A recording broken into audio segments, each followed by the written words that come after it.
Mas e se a ressurreição for um dos detalhes históricos que foi registrado incorretamente? Como saber? Algum dia vamos saber? Lee, deixa eu perguntar uma coisa.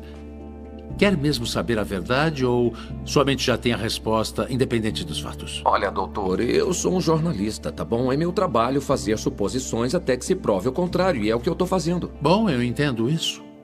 Mas quando as evidências serão suficientes para você? São poucos aqueles que afirmam que Jesus em si não existiu. Há controvérsia em relação ao modo, ao lugar, ao tempo, mas em relação à existência dele, Jesus de Nazaré, tal como você falou na abertura, quase não há mais polêmica. A discussão se dá em torno da noção de Jesus Cristo. A própria forma como os relatos evangélicos estão não demanda uma propaganda. Porque o que é uma propaganda? Uma propaganda, às vezes, você mascara, enfeita uma coisa para vender um produto. Aqueles discípulos estavam, em primeiro lugar, sofrendo perseguição e abuso por causa daquilo. A ressurreição era uma única doutrina da antiguidade que ninguém aceitava. Eles aceitavam a história de Platão, que a sua alma ia para o Éon, podia aceitar a história de Pitágoras, que você transmigrava a alma de um corpo para o outro, ou então ficar com os epicureus que morreu. Para eu saber se é histórico ou não, aí, lembremos, história não dá para levar ao laboratório e repetir o processo. A forma como tratamos a história é diferente. Você olha um documento, e o que você considera uma prova histórica? Como ele foi redigido? Ele foi redigido de uma maneira histórica, com E, ou uma maneira de propaganda, ou uma maneira real? E os evangelhos, por exemplo, eles mostram que a primeira testemunha de Jesus ressuscitado foi Maria Madalena, que era mulher. O testemunho de uma mulher não era válido. Se eles quisessem vender uma teoria, eles colocariam que os homens viram Jesus. Aqui é onde o angu encaroça, meu amigo. Um dos meus heróis foi C.S. Lewis, um homem que começou cético assim como você. Ao final de sua jornada, sabe o que ele falou? Ele falou: se o cristianismo é falso, não tem importância.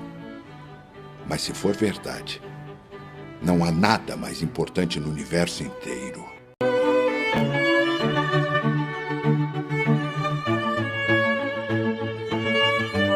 Eu entendo que algumas pessoas dizem ter visto Jesus depois de sua crucificação, e algumas até escreveram isso, mas a minha dúvida é como ter certeza da legitimidade desses manuscritos? Do mesmo jeito que autenticamos qualquer documento histórico, comparando e contrastando com as cópias que recuperamos. É chamado de análise textual. Quanto mais cópias tivermos, melhor poderemos cruzar as referências e descobrir se o que está escrito no original é historicamente correto. E quanto antes vierem na história, melhor. Só há uma coleção de escritas antigas que tem mais cópias autenticadas do que a Ilíada. Pode adivinhar qual é? Vai dizer que é a Bíblia. O Novo Testamento. Tá, e quantas cópias são? Até hoje, os arqueólogos recuperaram 5.843 manuscritos gregos do Novo Testamento. É 4 vezes mais do que a Ilíada.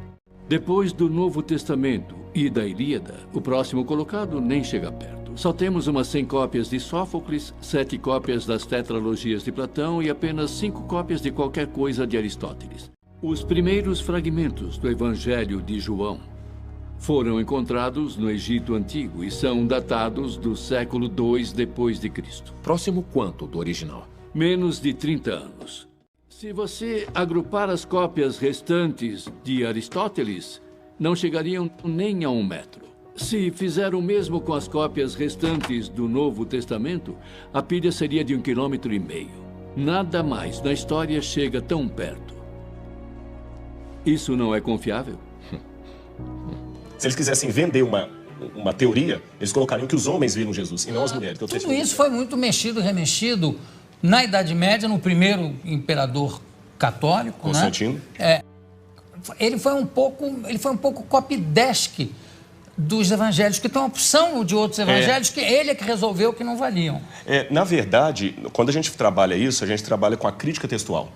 A crítica textual se vale de documentação anterior a Constantino. Então, nós temos fragmentos do Evangelho de João, por exemplo, John's Highlands, que data do ano 150, 170 antes de Constantino. Outro detalhe, Constantino era analfabeto.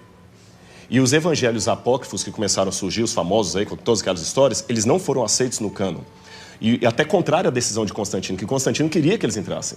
Esse é um detalhe curioso da história, não foi ele que selecionou 4. Constantino não tinha cultura teológica, ele, o homem era analfabeto. Flávio Josefo, um historiador judeu do primeiro século, que não era cristão, ele escreveu: Jesus Cristo, houve um homem, no grego está ginestai, um homem chamado Jesus, que foi crucificado, morto por Pôncio Pilatos e, segundo os seus discípulos, ressuscitou no terceiro dia e apareceu a muitos. Flávio Josefo nunca se converteu ao cristianismo, era um historiador judeu e ele dá esse depoimento que a ressurreição era algo testemunhado. Os críticos falam, não, foi copista cristão que interpolou, que copiou. Porém, todas as cópias de Josefo que nós temos, inclusive uma cópia, uma tradução para o árabe, feita por muçulmanos, contém esse trecho.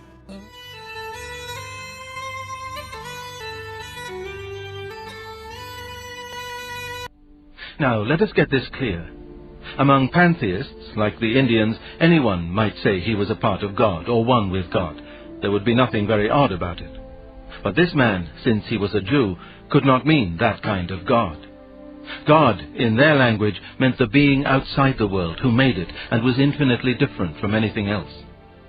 But what should we make of a man, himself unrobbed and untrodden on, who announced that he forgave you for treading on other men's toes and stealing other men's money?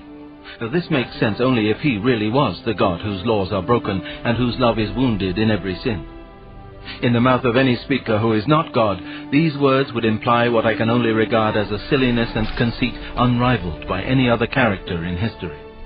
A man who was merely a man and said the sort of things Jesus said would not be a great moral teacher. He would either be a lunatic, on a level with the man who says he is a poached egg, or else he would be the devil of hell. You must make your choice. Either this man was and is the Son of God, or else a madman or something worse. You can shut him up for a fool, you can spit at him and kill him as a demon, or you can fall at his feet and call him Lord and God. But let us not come with any patronizing nonsense about his being a great human teacher. He has not left that open to us. He did not intend to. Concordo, é uma questão de fé, mas a fé é racional. Porque senão eu posso... Essa frase é a maior antifrase que eu já ouvi aqui na minha vida, Rodrigo. A fé é racional. Ela é racional, porque senão ela não é fé, é fideísmo.